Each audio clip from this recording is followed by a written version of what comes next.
Hey everyone, it's that guy in Hutch, and before we get into the next episode, I wanted to take a minute to remind you about our live podcast recording that will take place at 5:30 on February 20th at the upstairs auditorium in the Hutchinson Public Library.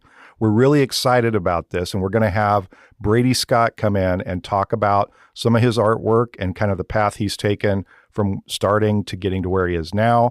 He's got a big show in Wichita that we're going to talk about, and I'm really excited to have him here. And we're going to put together a little presentation that'll showcase some of the art that he's done over the years. But we really, really expect this to be a fun event. We're going to get together around 5:30 and we'll mingle a little bit. We will start recording at 6. I expect we'll record for about an hour or so. And then I'm going to open it up for questions and answers afterwards. So if you have questions for Brady, either things that you thought of ahead of time or things that you'll think of during the recording, you'll be able to ask them on mic, and then they'll become part of the podcast. And then afterwards, we'll have a little bit of time for refreshments and to get together and everything. So 5:30 p.m., February 20th, Hutchinson Public Library. We'd love to see you there.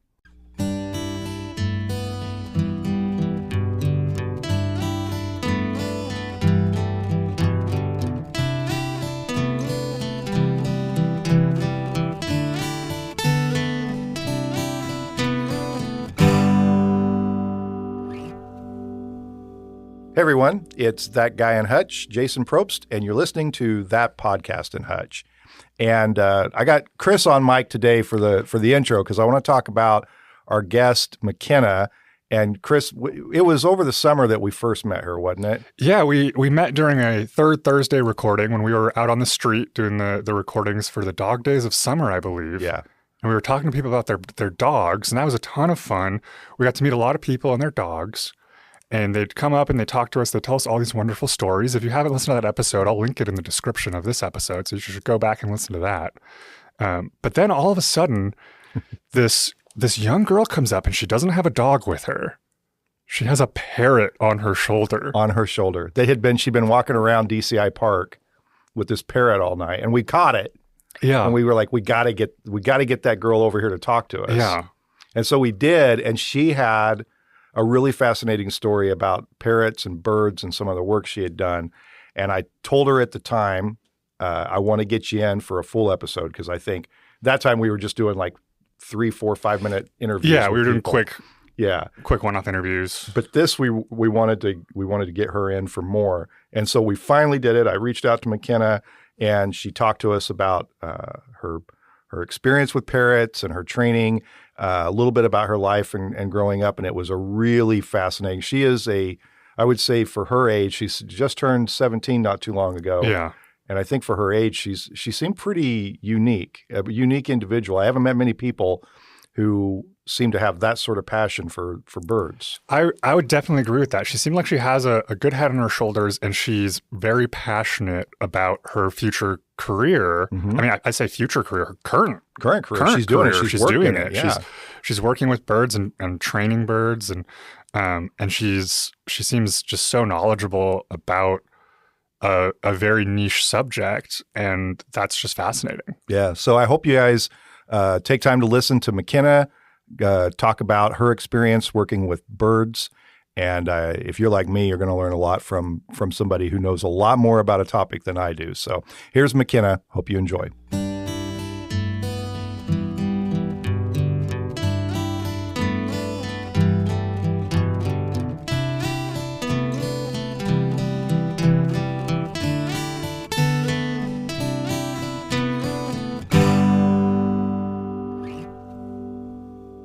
Well, today in the studio, I have Mckenna Hardin, and if you're a regular listener, you may remember her from last summer where we did we went downtown to Third Thursday. It was the Dog Days of Summer, so we were asking people to talk about their pets. Chris and I are sitting there melting in the heat, and then we see this kid walking by with a parrot, giant parrot on her shoulder, and we thought, we got to talk to this person. So we flagged her down, and Mckenna came over and talked to us and told us all about her parrot. And then I remember when we were talking, I was fascinated because she talked about going to Florida and all the work she's done with training parrots. And she has a giant Instagram following, which we'll talk about because it's gotten bigger. And anyway, I told her at the time that I wanted to have her come in and do a full episode. And so we finally made it happen. Thanks for coming in today, Mckenna. You're welcome. So let's talk about, you have two birds that you have at home. One's, what'd you say, a blue-throated macaw. And what's his name? His name's Megumi. Okay. And then you have a pigeon, and your pigeon's name is? Pelican. Okay. And how did you come to those names? Megumi, it was either that or the name following that I've been doing. My last few macaws have been named Saffron and Chive. And then Basil also fits into the spice and herb category. But at the time, I love anime. And at the time I was watching an anime called Jujutsu Kaisen. And one of the characters that is seen throughout pretty much of the show and the anime is named Megumi Fushiguro. And I'm like, well, I don't want to have another bird named after, spices and herbs. And Megumi is a really good name. And I had no other ideas. So I named him Megumi. And his nicknames when he was a baby was Mimi. Mimi? Just because it was cute. But So tell me, I meant to set this up at the beginning, but tell me how old you are. I am currently 17. When you guys spoke last to me, I was 16. You're 16, okay. And I think that's part of what I was fascinated about, because at that time you said you're 16, but you had taken a job in Florida working with, tell us what that was about. You were working with like a store or someplace that trained birds or kept birds or something. Tell us about that. So that store is called Everything Birds in Oldsmar, Florida, which is like next to Tampa or is in Tampa. I can't remember. They do not do training. They do a lot of like retail stuff, like with bird toys, foods. They also sell birds. They have rescues. Their main, from what I, experienced working there, they mainly focus on selling baby birds. Of course, they're going to get the adult or the surrender in time to time, but their main focus is baby birds. That's basically all that they have. I worked there for about 16 months. I was freshly 15, stayed there till I was 16.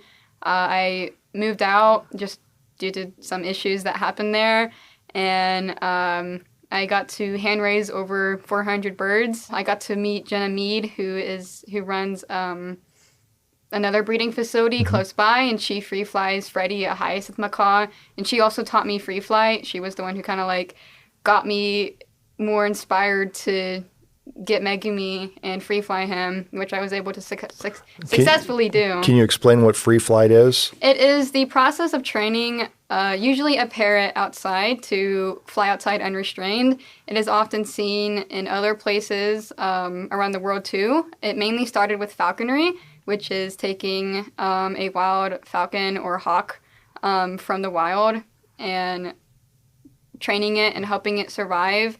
And then you usually release it, but some people do buy them in captivity and keep them as their companion for, the rest of their lives.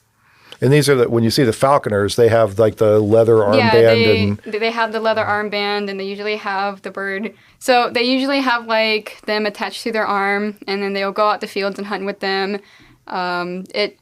So whenever you're taking them from the wild, it dramatically increases their chances of surviving, especially for the younger red-tailed hawks and kestrels. But some people just hunt out of fun because they just enjoy it. Now, what does it take to teach a parrot to free fly? I can't really say that just for everybody. For every bird, it's going to be different. It's going to be different when you have a baby macaw who's unweaned versus an adult macaw who's, fully flighted, or an adult macaw who's been clipped, or a baby who's been clipped. It's going to be different for everybody. Okay. But I bought Megumi when he was around 7 weeks old. I hand-raised him until he finished weaning. But I don't suggest this to anybody who might have a parrot and might be like, I want to free fly my bird. I would suggest you contacting me and we can get in touch and, see if you can free fly your bird. But I got him when he's a baby. I started introducing him outside with desensitizing. And then with a lot of indoor work, it's recalling, ascending, descending, blind recall, making sure we have a really strong connection and a bond. So he's going to be coming back to me. He's going to value me and my attention and all that stuff more than anything else. Like, he wouldn't land on strangers. He wouldn't, just fly off. Fly-offs do happen due to multiple reasons. Just because, like, the wind might swoop your bird away. There might be a dog, or your bird might spook at a car or a plane or something loud. Or, like, a bird of prey might come in and start chasing your bird off. But I started him on a harness, which I also don't suggest, because it can be quite dangerous to your bird's keel and all the bones around it if they do end up hitting the end of the line. I didn't have any issues with it just because we had a really strong recall. But I started him on the harness outside doing A to Bs. And then whenever I got confident enough where... Is that just where you say from here to there and then back? It's just going back and forth from the one stationary spot. Okay. You can extend them where, like, you are directly in front of each other. And then what I usually do is I ask him to step up, step down, and then I extend it where he's jumping to me. And then I extend it, keep going until he's flying to me. Okay. And then I just do that for about 5 to 10 minutes, a few times a day, depending on the weather. And then when I felt like he was confident enough to be flying outside, he was desensitized to the surrounding area, bird noises, loud noises. I decided to take the step to take off the harness and go to a golfing field right next to my house and do his first free flights out there. After, I think, around 4 free flights, we ended up having an issue where he got stuck up in a tree for 6 hours. Oh.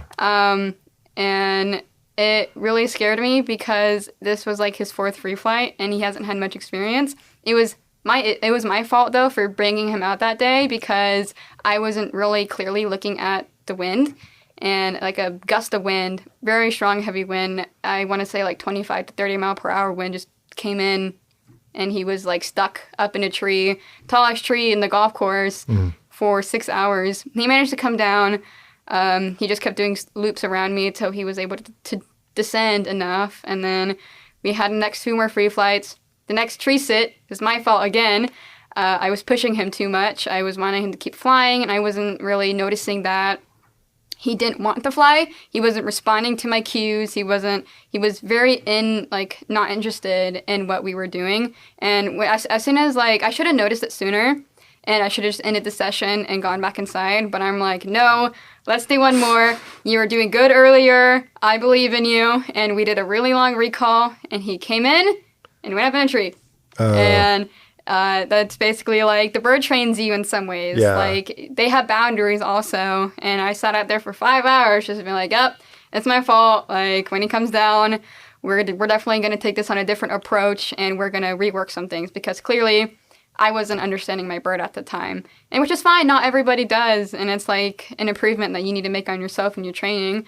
So a few weeks later, I decided to go to Missouri and free fly with my friend Madeline up there. And she also free flies a blue-throated macaw named Cypress. And she has this, like, fantastic, massive field, like, 20 minutes from her house. And the first time we went up there, Meg and me did fantastic. We flew, like, every few days just because we weren't always able to go to the prairie because she has kids, and we have to be working on her schedule and her fiance's schedule. So, like, whenever her fiance's home, he watches the kids, but whenever he's not, we can't go out unless they want to go to the prairie. But it's hot, it's windy. Yeah. They're 7 and 3. They don't want to be out there while we're out there. It's not an issue. But he was doing fantastic. We had no issues. And I can send you some of the videos of him flying. And then I came back to Kansas, and then avian influenza started happening, and I don't know what's going on with it, but there's been some more recent stronger strains that have been affecting humans. As I know currently, within the last few days, over 60 humans have been affected, and usually humans are never affected by it, and this also goes with, like, a lot of non-poultry. So it's uncurable. There's no treatment for it, I believe. And I know a human recently died of it in Louisiana a few days ago. So that really scares me. Yeah, does that create some particular concerns when you're, like, about flying your parrot? So in this time of year, it usually does. I haven't free flown Megami in the last, like, 3 to 4 months. I did a recent trip to Missouri again, 3 to 4 months ago before all this stuff started happening. And he did, once again, fantastic. I was there for, like, 2 weeks, I believe, and he did fantastic. I loved it. But when I got home, avian influenza started spiking up. It's also known as the like bird flu. And since there's geese constantly like migrating, like I saw them while I was coming here, they're going to be flying over the prairies that I'll be flying at, and I just don't want to take those risks. Obviously, there is going to be risks with free flight, and I'm sure you'll have people tell me or even comment on whatever you be posting on that free flight stupid, it's dumb. I'm actually banned in some of the Hutchinson bird groups because some of the owners don't like me because I free fly. It is going to be a risk with anything you do with your bird, but I do believe that like free flight is one of the best chances you can ever give your bird when done correctly and safely. Well, now, one of the things you talked about that's kind of interesting to me is, and I don't know very little about birds, so like my experience with birds is mostly like it's very, very, very little amount. But they talked to me about like, I guess it's new to me to think that they can really the bonding part you talked about. And the commands that they're quite intelligent and able to handle a number of commands. Talk about that a little bit, and then talk about what you do to build a bond with a bird. Yeah.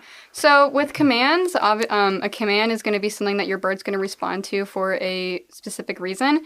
So like it's going to be like your dog saying like, you know, if your dog's named Fred, you're going to be like, Fred, come here. That is recall when your dog comes whenever it is called.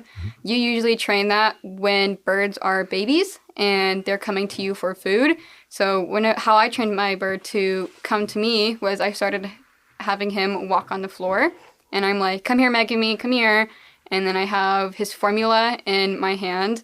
And whenever he comes to me, I feed him. And then whenever it's feeding time again, I have him walk over to me. You know, come here, Megumi. And then I just continue that process. It's using a specific word with a bridge to connect the pieces for the birds.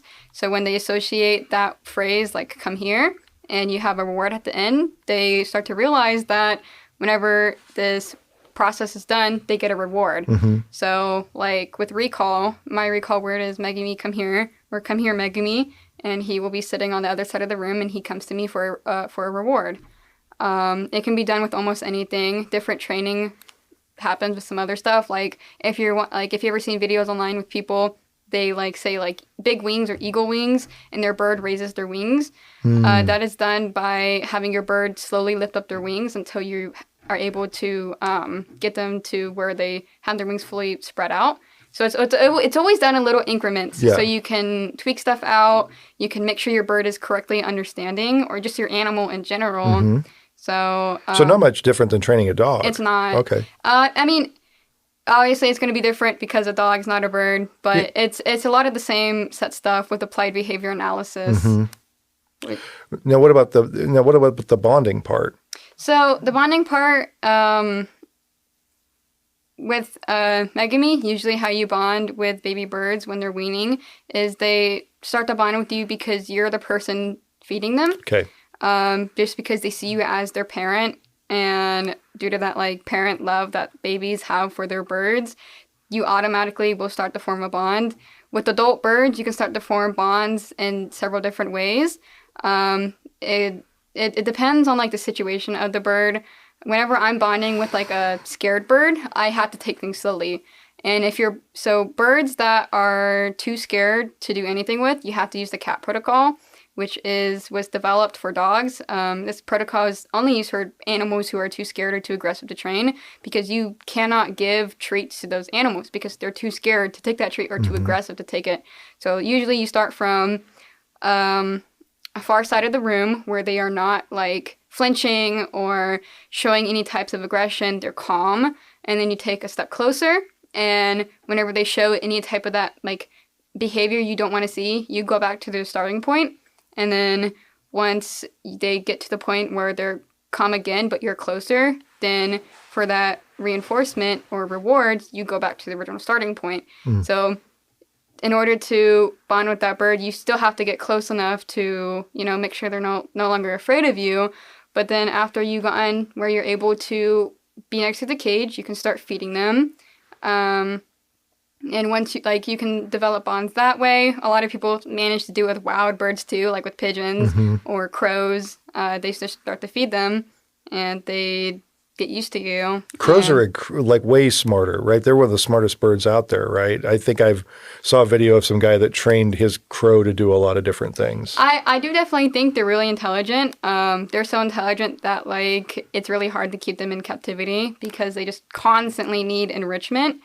I would never own one. I don't think. I think they're really cool, but I always see videos online on them and people who are like behavior professionals just saying like these guys are so insanely smart that you just constantly have to keep them entertained. Yeah. And it goes for parrots too. If birds are not getting the entertainment and requirements they need, they start to self-harm. It's called feather damaging behavior. Really? And it's kind of like humans when they start to self-harm because they're unhappy or they're not getting the attention they need or anything like that. And feather damaging behavior can come from a wide thing of things. Like if your bird is sick and that can start to happen, or if your bird recently got surgery and they feel like something is wrong in one spot, they can start to like attack that spot. It's seen commonly with birds who've had surgery and it's healed, but internally they know something is wrong with that spot, so they start to damage it. It's like an automatic response. I don't know why they do it, but it's kind of like with hamsters, with the horror stories people tell them that like they found their hamster with the leg gnawed off because it got stuck under a wheel. It's just like something feels wrong in that area. Or if you ever heard stories of dogs ripping out their intestines because something's just wrong there. And I believe it goes for the same with the animals who believe something is wrong with their newly born baby. They'll kick it out of the nest or kill it or eat it. Just because they know something's wrong with that bird and it's not going to have a chance of survival. So they just restart over. Some things in the animal kingdom are, as they say, they're brutal. Yeah. I mean, it's just kind of brutal. It's the survival of the fittest, basically. Well, tell me, how old were you when you first got into birds? Or I mean, what was this something when you were little? You're like, I'm very fascinated by birds. Kind of walk us through what happened in your, like, how you got from initial interest to where you are now, where you're going around, working across the country with birds. Growing up as a kid, I was interested in birds, but I was never like truly fascinated by them. I wasn't ever like a dinosaur kid. I was really never interested in them. But whenever I was 12, I found out that you could own birds. And one of my best friends at the time got like 2 conures. And I'm like, no way, you can own birds? Like, at the time, like, I was still growing more of an interest in owning birds, and I found out that you could just go to a pet shop and buy them. And I, like, begged my mom for a bird, and she finally agreed. So we went to a pet store and bought my first cockatiel.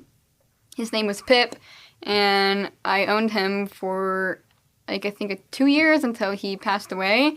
And then I got my next bird. I had him for a few years, but I decided to rehome him because my dad passed away at the time and I didn't really know what to do. Like, I couldn't care for a bird while I'm also like grieving his death. So I decided to rehome him. And then after I healed a little, I'm like, I think I'm in the right headspace to get a bird and to get more birds. And I believe I was 14 at the time. So I got a conure and a cockatiel named Bird, and Danny. Danny was a cockatiel. Bird was my conure. And then I had them. They were great. I loved them. And then I took in 4 more conures from a breeder because she needed help selling them. And they're also very untamed. So I was able to tame them up. I was able to find them really good homes. I sold all of them to great homes. And then I got hit up with an offer by Kirsten, the store owner of Everything Birds. And this was right at the end of the year when I was about to turn 15. And everybody was moving. Like, my mom was moving out on my grandma's house. We lived with our grandma. And my grandma was selling her house. But at the time, my stepdad, Garrett, didn't like birds. And I also got a blue and gold macaw right before the end of the year named Chive. I was able to afford him by my dad's death with Social Security because I saved all my money. And I bought him, like me and my mom traveled like, I think like 2.5 hours for him. And it was this very like sketchy store. And I knew what I was getting myself into. This bird was clipped. This bird was on a poor diet. He definitely was not, like, he was a good bird, but it was a 50-50 chance that this could go really wrong. He wasn't doing well. No, the guy who was raising him didn't know what he was doing at all. And you could tell because when I was talking to him, I asked him, like, oh, this baby is, like, 6 months old. Like, can I get a little bit more information? Is he clipped? What diet he's on? He's like, yeah, the bird's clipped, and he sent me a photo of, like, this bird's wing just butchered. Usually, I don't agree with clipping, but usually whenever you are clipping the bird's wings, the traditional way is to cut the primary feathers, but this bird had its primary feathers cut and the secondaries, which is that really long, like, area of feathers, and you're not supposed to do that. That is not the proper way of clipping a bird. So one of his sides and wings, everything was cut. The other one, the only ones that were cut were the primaries. And whenever we got to the store that he wanted us to meet at, he pulled this bird out of a very small, like, tiny cat crate. And this bird was, like, fighting him. Like, screaming at him, fighting at him, biting at him. And I'm, like, with my mom, and I'm, like, kind of scared because, like, I've never seen a bird behave like this. And I was kind of, like, hesitant to get this bird. But then I'm like, well, I want this bird. We came down here to get him. I have the money. So I handed him, you know, cash of $1,500. And that's very cheap for a weaned macaw. But usually, depending on where you go, they sell up to $4,000 to $6,000. And I took him home, and within the next 2 days, he was like, he ended up being my best bird ever. Really? He was the best bird. Like, he was sweet. He was easy to understand. He had a lot of issues, but, you know, he was clipped, and I was able to teach him how to fly. And with clipped feathers, it's really hard for them to fly, but they can still fly.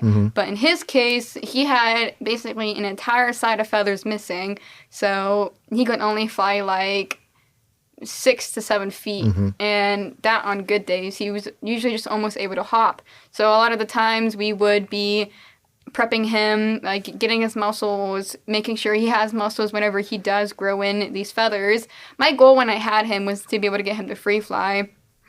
I never got to reach that goal because whenever I moved up to Florida, Kirsten, the bird store owner, the person who hired me and everything, whenever I was taking him to the vet just for an average checkup, she decided to get him disease tested. And I didn't have him disease tested. And I should have, but I didn't. He was, like, separated from all the other birds. So whenever I took him to the vet, he got disease tested, and she didn't tell me about the disease testing that she was doing. Like, I saw it on the paperwork, but I'm like, oh, it must have been a test that the vet office decided to do just for a checkup. And then a few weeks later, she walked into the room, and she, like, sat me down. He's like, Mckenna, Tribe has avian bonovirus, which is a disease that is not fully curable, and it will affect them for their entire life. And usually they succumb to the disease and they end up dying. It is like an autoimmune disease, so it attacks like a lot of stuff. It usually attacks their nervous system, their crop, their intestines, so it makes them be able to not digest food properly. Okay. It can mess with their nervous system, so they just act really differently. And I definitely noticed that Chive, like, it sounded like he was constantly hungry. And that's because he was, and by all definition, he was basically on the brink of starving pretty much daily. It doesn't matter how much food I gave him, how much fat I gave him. He just wasn't able to digest the nutrients of anything. And so a lot of common baby behavior that macaws show is called honking. It's this noise that they make when they're a baby. It's pretty normal, but his honking was very intense and, like, kind of gut-wrenching whenever you heard it. And he did it every second of the day. I might have some videos of it, but he constantly did like this head bobbing and swaying. And baby birds do that whenever they're hungry, and they're also just a baby. But he did this up till he was almost 2 years old, which is not the most normal thing you will ever see in a baby bird, especially when they're an adult or just weaned. But he did it constantly. And Kirsten thought that was a weird behavior, and I really never looked past it because a lot of my friends said that that's just his quirk. They were wrong. That wasn't just a quirk. That was a disease that was harboring under him, killing him slowly. And I've taken him to the vet before. They've always said that he was fine, he was healthy. But whenever I took him to a better vet, she was like, he's going to, like, we need to euthanize him. Like, that is our best suggestion. Yeah. And whenever, like, the week before I decided to euthanize him, he lost over 300 grams. And he's a 700-gram bird.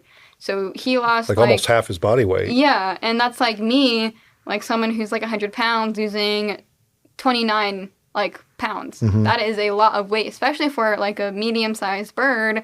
That is a lot. And you could see the divots in his face, his skull, basically. He was, like, purple, basically. And you could feel his keel. Usually, whenever you feel a bird's keel, that's how you can tell if they have, like, a body, like, a healthy body, like, mass. His keel was so thin, I could, like, just feel everything, like, all his bones. And the keel is what? It's like the breast pocket? Yeah, it's like that triangle shaped whenever it's on the breast. Okay. I do believe every bird has one. But with parrots, it's usually just normal practice to touch their keel to see if they're at a, healthy weight.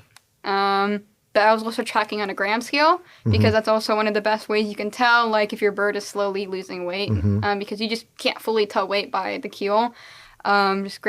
Just make sure you can see every little number, and if they're increasing, decreasing, and you can use percentages to find out, like, how much your bird lost. Usually when I start to raise an eyebrow at my bird losing weight is when they're around, like, 6 to 10% of body weight lost, and then I'm like, oh, well, they're definitely sick. We need to go get them out of here and get them into a vet. But during that week, I just fed him basically whatever would keep him alive. And it's kind of like what people do with their dogs. Like, they know they're going to euthanize their dog that day, so they just go around town and pick up, like, things that their dog has been interested in eating. So I fed him, like, honey, cinnamon rolls. He's been interested in eating, like, Nutella. And it was the day that I was going to euthanize him. I didn't do it throughout the week because that would probably kill him faster than but, like, a little bit of, like, celebrating his life and letting him do some of the things that he wanted to do but couldn't do because it would be unhealthy. Yeah, and so, like, he got to eat as many nuts as he want. He got to eat as many fruit just because, like, he still needed something to keep him going. But on the last day before we headed off to, I can't remember where the vet's office was. It was, like, 6 hours from us in Florida. I just, like, fed him whatever he wanted. And, like, it was really sad to see him go. But I knew it was, like, for the best because, like, he was starving, basically. He was like, on the brink of, like, starvation. Yeah. And that's not, like, no animal would want to live that way. Yeah. And it was just, like, for the best, just because he was just not thriving. But sad. Yeah, right? It was very sad. Yeah. Like, I bawled my eyes out. Like, when, like, I'm, like, tearing up right now because I love this bird. But it was, like, horrible. Like, just to see him, like, just, like, lose his life, like, on the, the vet office. And, like, obviously, like, she put him under anesthesia and then injected him. But it took him longer to pass away than normal. His blood pressure was so low, the injection, like, the overdose medicine just sat there, like, in his bloodstream, not moving immediately.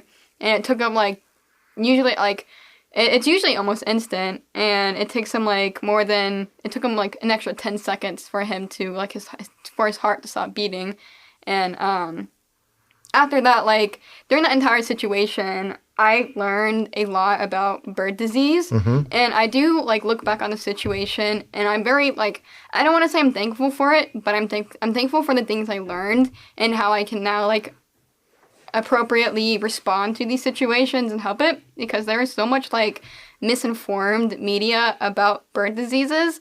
And whenever I probably shouldn't have told people about this disease immediately, but I told like all my close friends, like, oh my god, Chive got disease tested and he's positive for ABV. And that word ended up getting out, and people ended up calling me like really mean words, and basically said that like I'm now like someone who carries these diseases, like some like no one should ever get near me because I have avian bonovirus in my house. But it's highly contagious, but it's not easily transmittable. And I know those words might not like make a lot of sense together, but it's hard to transmit if you're a clean person. It's really easy to transmit if you're a gross person who doesn't keep their bird cages clean, who doesn't keep their water clean. It is usually spread through the mother to the chick. So if your bird has it, it's most likely like that their parent has it, and then like it just keeps going on. It can get spread through feces. So if your bird does have it and they do live from it, it is very much possible to keep your bird in the same house as other healthy, disease-free birds. You just have to be very strict about like feces and making sure no birds are mating and making sure everybody has their own separate cages. There's been a lot of studies of birds being able to live perfectly fine. And I do have friends who also have disease-positive birds with ABV living with their disease-free birds, and they have never had an issue with this disease being cross-contaminated with anything. It's just based how you approach it. A lot of people approach with the mindset that disease is bad and they should be immediately euthanized or they should be immediately rehomed. And it depends on the disease, in my opinion, because some diseases will kill your bird pretty much immediately, like polyoma. This disease mainly affects baby birds, and I have dealt with it in the past.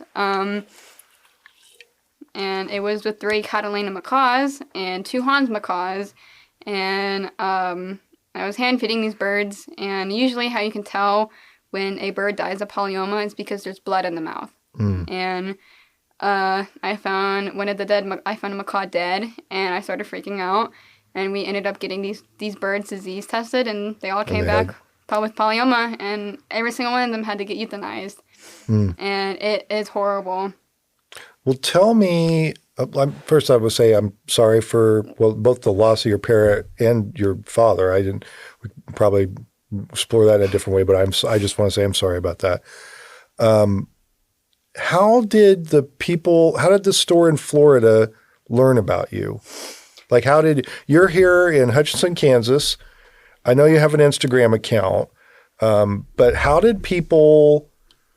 these people around the country finding out about you and reaching out to you to come work with them? So Kirsten, the owner, originally found me through Facebook. At the time, I was very active with like posting like bird stuff about like what I do with my birds, training. I used to make a lot of bird toys, and I used to sell them for pretty cheap to people who like, because the bird market with toys sucks. Everything's really expensive, and I'm like, I hate that. I can buy toy parts for cheap. I'm going to sell them for cheap. So Kirsten found me selling these bird toys, and she went through my profile and saw a lot of like good information that I was posting. And so she contacted me and was like offering to have me come up for an internship. And if the internship was successful and I liked it, I could stay up in Florida and go to college in Florida and do all that stuff and basically live there and help out with the store and hand raise baby birds. And I was turning 15 at the time, and I spoke to my mom about it. You know, everybody's moving, and, you know, my stepdad didn't want parrots in the house. He was either like, rehome your bird or go live somewhere else. And I'm like, well, I'm not going to rehome my macaw. I want to go to Florida. And so I just went home with this stranger that I've never met before. I did sign like documents and paperwork to just make sure everything's like legit and they're not like secret sex traffickers or anything like that. Yeah, good move. Yeah. It was definitely really... Yeah, because I'm wondering, I mean, as a parent, I'm wondering how your mom's feeling about this. My mom at the time was definitely like really scared and shocked about it, but, you know, we went through everything. We made sure everything was like legit and wasn't like, something bad. It ended up turning to be legit, and I wasn't harmed or anything or sold online. So Kirsten flew down to Kansas, because I was scared of flying at the time. And I was also moving across the country, and I needed to bring my stuff with me, and I didn't want to put it on a plane. So we rented a van, and we drove like 2 to 3 days back to Florida. And that was the first time you'd met her in person. Yeah. First time I've ever met her in person was her coming to my grandma's house and picking me up and helping me put everything in the van and go to Florida. And I always look back on that situation and be like, damn, I was dumb. Like that could have ended really badly. But it didn't end that badly. And we got to Florida, and I got to see everything. And I got to see the house I was going to be living at, and I got to see the bird store. And I was like stoked, because this was like a really big step like towards my bird career, was like being an internship at this really big store. Like the store was big. It was like 6,000 square foot, and it had a really like good following, and it was just like amazing to me. And I got to handle birds that I've never handled, and I ended up staying there for 16 months. And do you feel like you learned a lot in that time? I definitely learned some stuff, a lot of good stuff, but a lot of it was kind of stuff that I had to learn about, is like business. Tell me about your Instagram presence. Like you have, and you started on Facebook, so she found you on Facebook. But I know that I've seen you on Instagram. You do videos and everything. Talk about that a little bit. So I originally started on Facebook, just posting pictures of my birds, information that I would write up with some friends, or selling bird toys on there. But 3 years ago, I created my first Instagram account, and the original name was Mckenna's Birds. But I posted lots of pictures and drawings that I would make. I didn't really do a lot of like reels or video content, and so I wasn't gaining that much traction. But once in a while, I would post a video of my macaw chive, and that video would get 40,000 views. And I'm like, whoa, what is this? Like, I've never experienced this like publicity of gaining views. Everything I usually post is just like silly, cute videos and pictures. Like basically what a child would post on Instagram is like cute pictures of their dogs or cats, or videos of their bird doing something silly or singing. That's what I did, but that never really gained traction. And then I decided to restart my Instagram and basically start from a fresh new sheet, because I moved to Florida and I got to handle all kinds of new birds. But still then, I really never posted as much as I wanted to.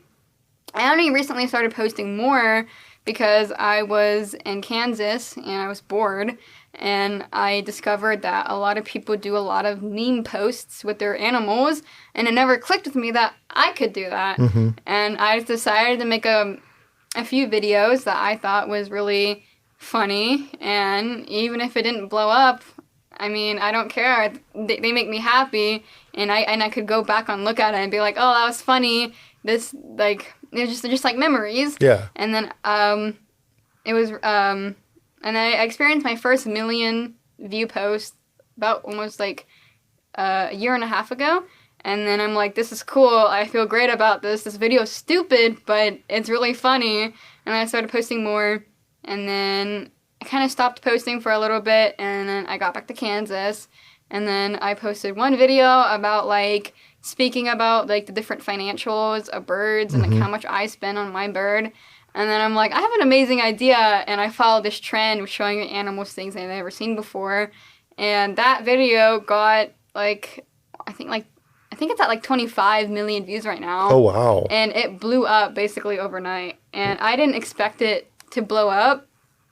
I first saw it at like 1 million views, and I'm like, oh my god, this is so cool. And then it went to 5, and then 10, and then 15.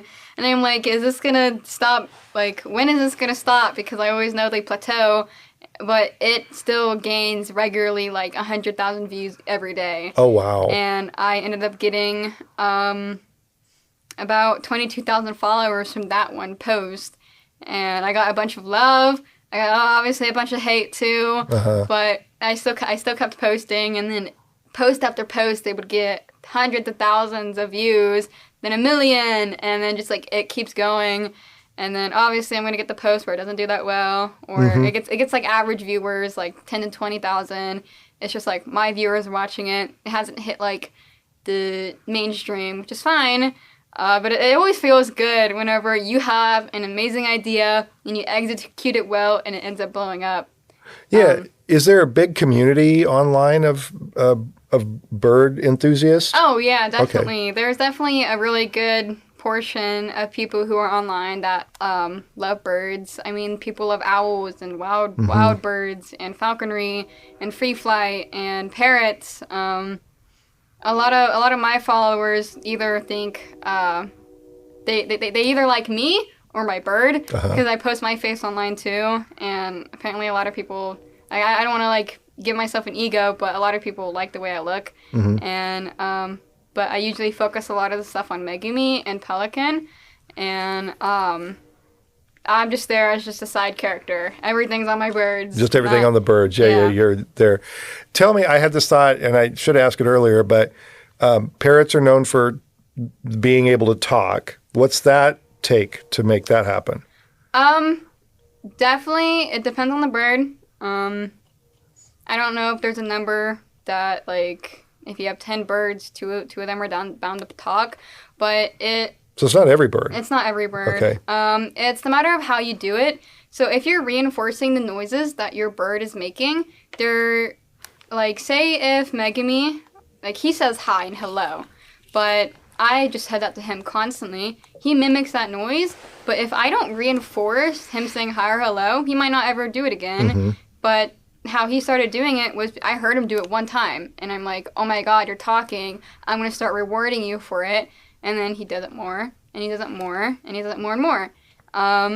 Some birds just don't ever end up talking, which is fine. I don't think you should just be getting a bird because, oh, it can mimic speech. That's so cool. I think you should be getting a bird for other purposes, like just like for companionship, or because you want to free fly them, or just because you love birds and you love looking at them and you love training them. I definitely do see a lot of people buying. The most common species I find, and the most ones that go viral, are Indian ringnecks. They're usually the most talkative ones, but people get them and are very surprised that they are very loud. They are very loud, and I do not like Indian ringnecks. I think they're a lovely species. I'll never own them. I have raised too many of them. I think they're beautiful, but they sound like really loud alien pew-pew blasters. Like, just times the level by like 100. Can you make that sound? I cannot. But they make shrill, squeaking, like squawking noises, and it's like gut-wrenching. And I think they're awful, but I also like to admire them from a distance. I have friends who own them. Their birds are great, good for them. But I see people buy them all the time, and then they're upset when their bird's not talking for the next few years. And I'm just like, you shouldn't have bought a bird if you just think it's going to be talking. Yeah, because it just depends on the bird, right? Yeah. So like, Megumi, he just says hi. He says like, hi, like in a very high-pitched, cute noise. And I sent you a video of him doing yeah, you did, them, yeah. And he does that weird head bob thing and says hi in a cute, really sweet voice.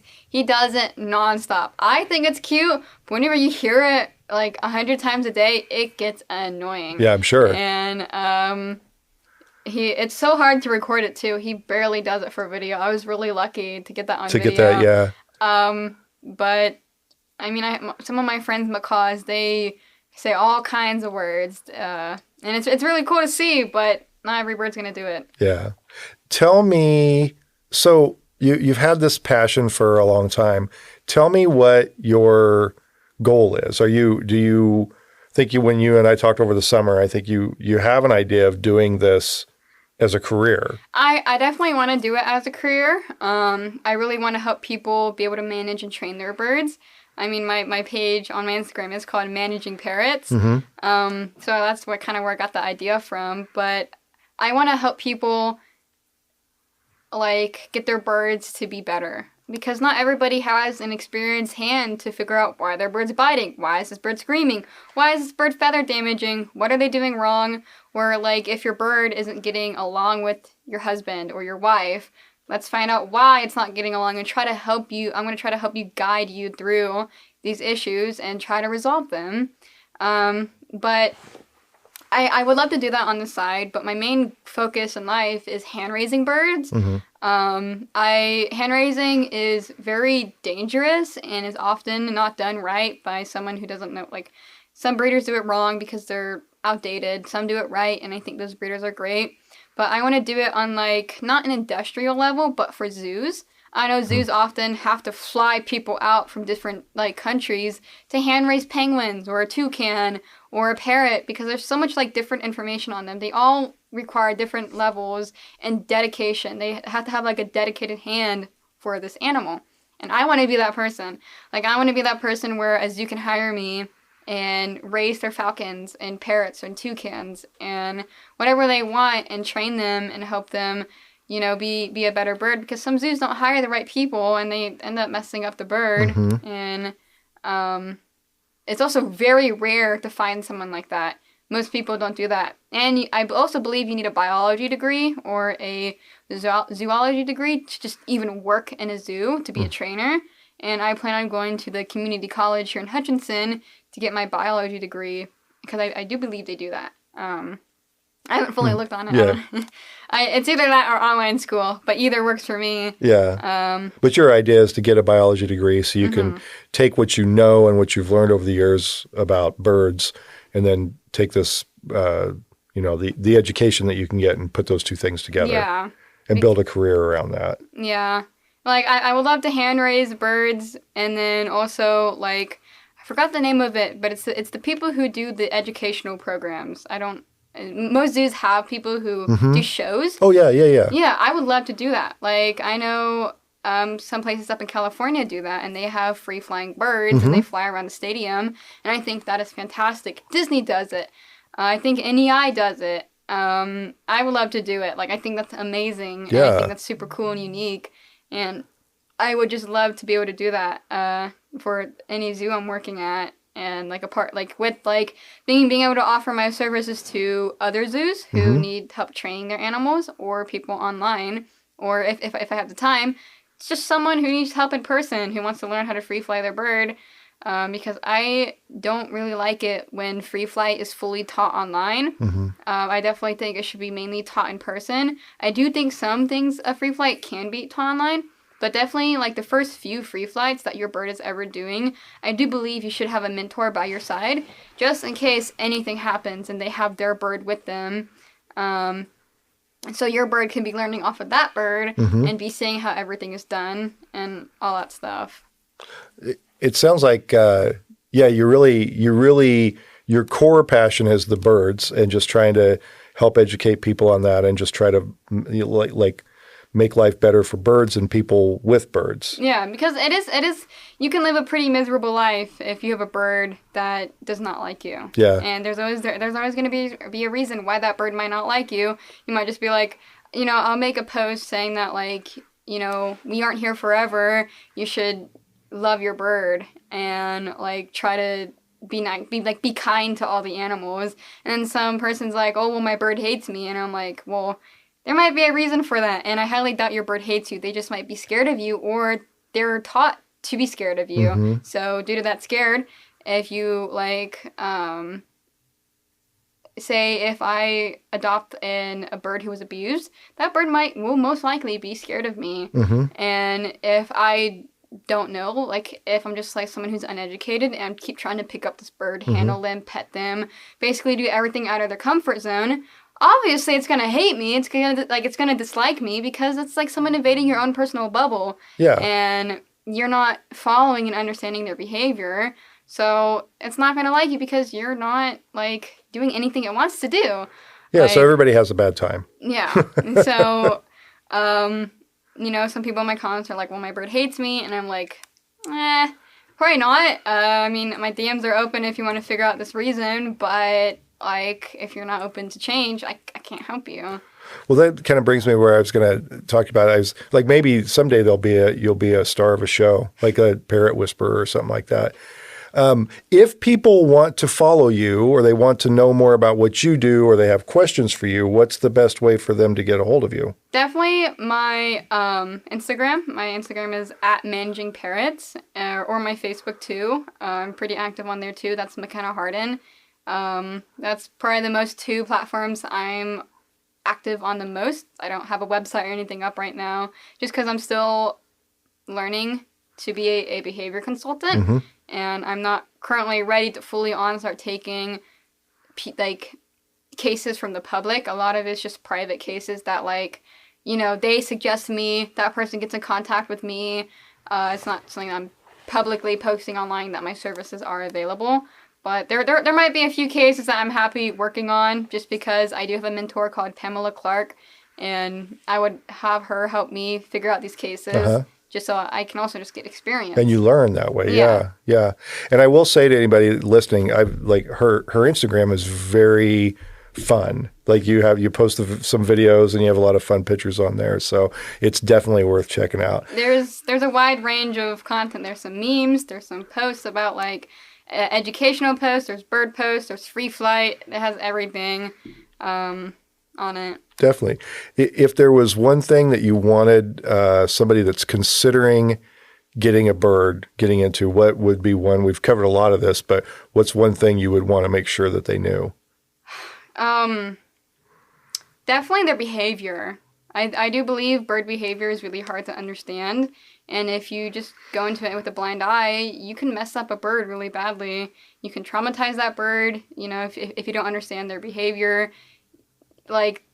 There's just so much going into owning a bird. Like, their diet affects their behavior. Their, housing affects their behavior. How you treat them affects their behavior. It's also, birds are messy. Like, my bird Aviary right now is completely messy because when I was gone in New Jersey for a week, he destroyed every single one of his toys. And I've been really busy, and I had to clean it up today. And it's like a mountain of wood just in his cage. And they poop a lot. And they're also very expensive to feed. If you really want to get high-quality pellets, they are really expensive. It's more expensive than it's high quality dog and cat food. But they also just don't eat pellets. They also eat a mix of vegetables too. It's called chop, and it's basically a bunch of leafy greens and carrots, peas, just a bunch of vegetables in one. It's thinly chopped. You use a food processor for it, and you feed it to your birds, and it's really healthy for them. And you can add legumes into it, seeds, sprouted seeds. You can add microgreens. I usually make big batches of them, and I freeze them for months. And I always try to make sure I get as much air as possible out, just so they last longer. And I will defrost them every few days, and it helps make sure that your bird's healthy. But it is also cheaper than just feeding straight pellets, because pellets are expensive, and sometimes they're really hard to order because sometimes they're so busy that it's not like dog and cat food on Amazon. You just can't have a little left and get it the next day. It's you'd take sometimes weeks to get there. Yeah, because probably there's not the supply infrastructure for, I guess, bird food like there would be with dog food or cat food. Yeah, there's only so many businesses. There's only 6 off the top of my head that I can actually recommend to people, and everything else is low quality, low quality stuff that I wouldn't ever feed my bird. Yeah. I personally feed my bird Psittacus, and they have pellets for a lot of different bird species. I use the Macaw African gray one, and I personally really love it. I love the smell of it too. Whenever you cut open a bag, it smells it feels like you're smelling spices, a whole bunch of spice, a really good soup, just a bunch of spices. And I love the way it smells. My bird loves it too. I do also like some other brands, but it's me that one's the main. But that's the one you use. Yeah, because I weaned him on it. I used their hand feeding formula, and it was a pain to heat up, because I had to boil water. And then I think it has to be at like, it has to be really hot water, and then I have to let it cool down, and then sometimes I use too cool water, but it's still really hot water, and then the formula ends up separating. And it was the worst formula I've ever used in my life, just because it was so hard to mix, but it was also the best formula because it just was so healthy for him and so good. It also stains too. And it stains your syringe. Like whenever you clean it up off your skin, it's gonna leave like a yellow mark. Yeah, I think there's like palm oil in it, and red palm oil is red, but whenever you wipe it off of something, it's yellow. And it's just the worst to clean up.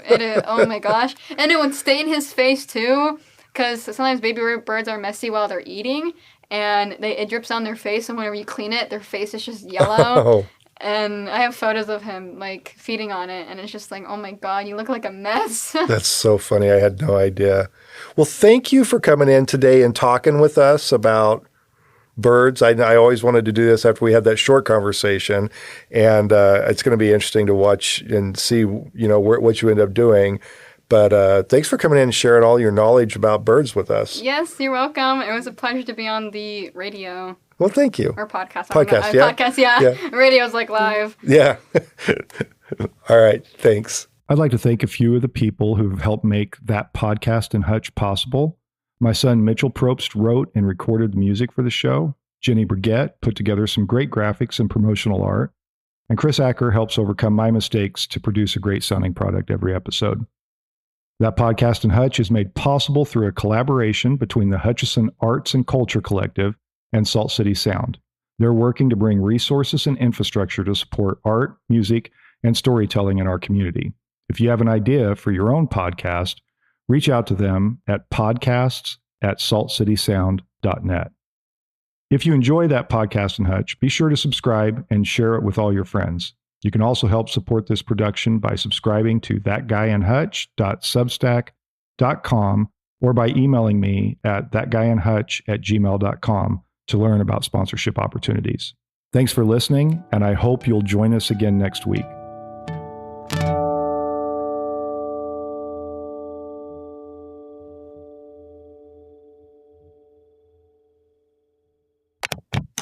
A Salt City Sound production.